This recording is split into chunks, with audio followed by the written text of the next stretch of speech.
All right, we got this hot Prius here that I just finished recharging. If you've seen from the previous videos, this was 100 grams low from the lowest charge quantity from the factory of 240.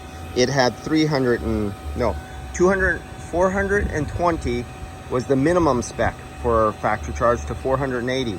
This had 320 grams that I pulled out of it. And the car's been sitting here while I was on the vacuum pump and I charged it, but I have not ran it. I've kept it off with all the windows closed in the sun so I could heat it up. And if you look at our supply temperature right here in the blue, that's that temperature. Down in the dash, 12 inches down in the dash, the temperature is 124 degrees. Right over there behind the headrest, I have the temperature gauge, you see it? I can't open it. But if you can see it right there, and you can see the temperature is up behind the headrest. So right there, it's 123 degrees. So this is one hell of a hot vehicle. And you can see our pressures are both at 106, just sitting here idle. And I'm gonna start this up. Let's graft. We'll graft, you wanna see the compressor or the temperature? This is a three-phase high voltage electric compressor. Let's graft the compressor because we know where the temperature is starting. So start the graph on the compressor, and we can see both the high and the low are right there at 106 psi. So let's start this up.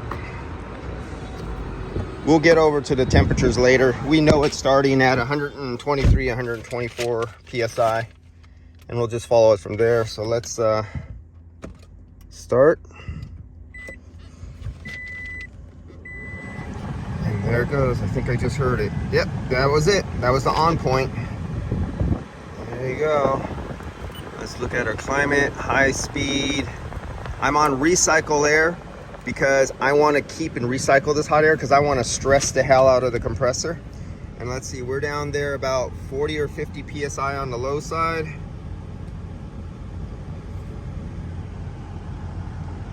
It wants to 50 psi. Oh, I was close.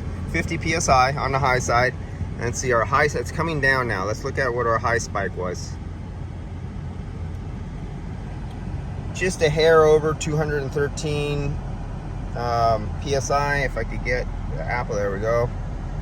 200, just a little over 213 psi. And now you can see the compressor tapering down right now. And it looks like it's tapering down on the low side too. 41 psi and dropping. And the high side's dropping right along with it. So let's get over to temperature and see what our temperatures are. Temperatures. Okay, here's our blue line. That is our supply right there. We're just above 60 degrees. 62, 61 about right now. Now inside our cabin air temperature, we're now 108 degrees. So back at this position, back here, I have it in the back of the headrest. I don't want it in the front because I don't want this cold air that's coming out of here to flow directly and hit the sensor and falsely bring it down really fast where I have it. So I put the sensor behind the headrest, but up high, so we could graft and measure the temperature. 106 degrees. We're still falling coming out of the dash. 59 degrees. So we'll keep grafting that. Let's go look back at the pressures again. There's our pressures. What do they look like on the graph?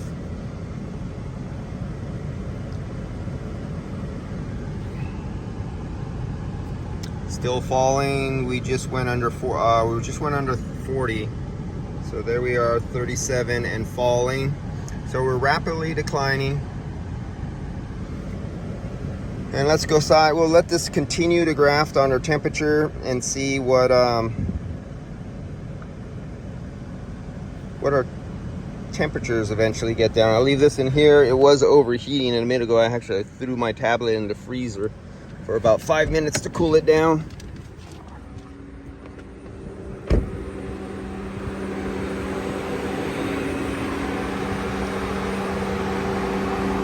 So now we have,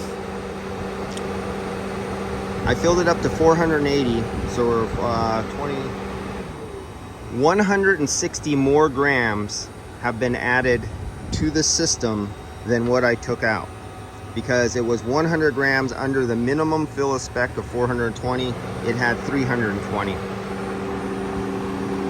And it's pulling down temperature right now. Now, if I can kind of remember off the top of my head, the suction line temperature was somewhere around 64 degrees, but I think I had the windows open, I had the door open, and I had it on fresh air, so I had cooler air on it. Right now I have a heavy stress load. So let's put it back into the exact same situation it was when I was first testing it. Let's get some, oh, that's not what I want. So we're on fresh air now. So now we're pulling out outside air. I have the door open just like before. And let's see what starts happening.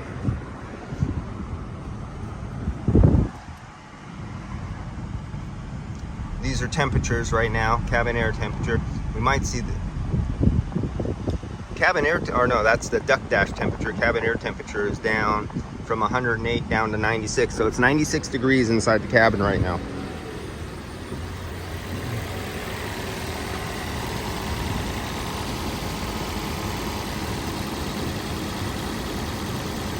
Now we don't have that 108 degree air going over the evaporator. You see our suction line temperature is coming down,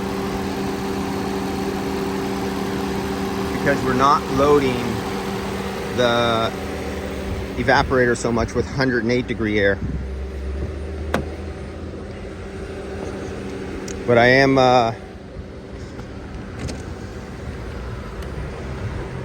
trying to flush out the 108 degree air. There's a little breeze right now, so it's blowing through. It'll wipe out that hot air out of there.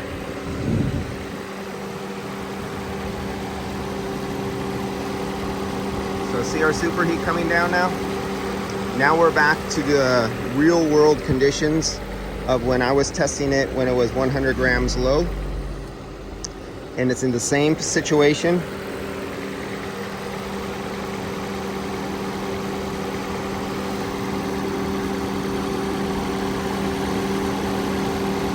So you could go back to the first video and do comparison. And I think, wasn't the high side pressure up at 200 and some PSI, 212, 208 PSI? And I put in 160 more grams and the high side pressure went down. Okay, so now I think the cabin might be cool enough. I want to go after the lowest temperature. And to go after the lowest temperature, if the cabin temperature is lower than the ambient, which it is not yet, what I want to do is I want to flush air through here. I want to find out its minimum possible temperature. That's what I want to do.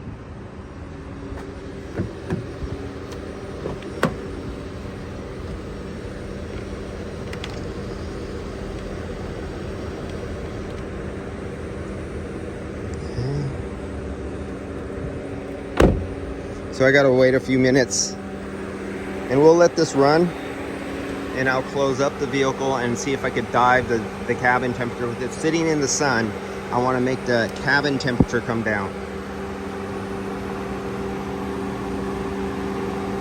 Yeah, go back and look at the first video when I was testing it, when it was low on refrigerant. If I remember correctly, our pressure was up here, our superheat was higher, our suction line temperature was higher.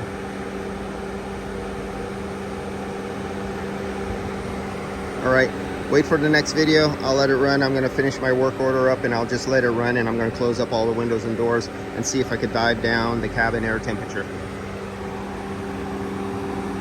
with the Prius sitting in the sun. Priuses are notoriously hot because of all the glass, that big long slope, long glass. You have a nearly black plastic top that loves to get hot. This becomes a giant heater because it's black. And and another thing, be careful. Sometimes you break a glass and you get a cheap aftermarket glass. They don't have the UV not the UV, the IR blockers inside the glass.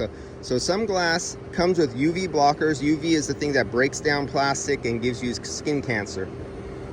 IR, infrared radiation, is the long wavelength that comes, and when it strikes a dark object, it makes it hot. So if you could put a clear substance that blocks or reflects infrared radiation, light spectrum, then it doesn't strike what's on the inside as much, and it doesn't heat it as much. So you get some of these cheap pieces of glass that are crystal clear and they have no UV or infrared blockers at all, and all of a sudden you find out you're driving around in your cabin, it gets hotter and your air conditioning doesn't recover because you're letting in more of the UV radiation through to strike all the objects in the car, especially if you have black interior, and heat up the entire inside of your car. You got the sun down at an angle like this and hitting the seats, you got a big oven in there. All right, catch you in a couple minutes.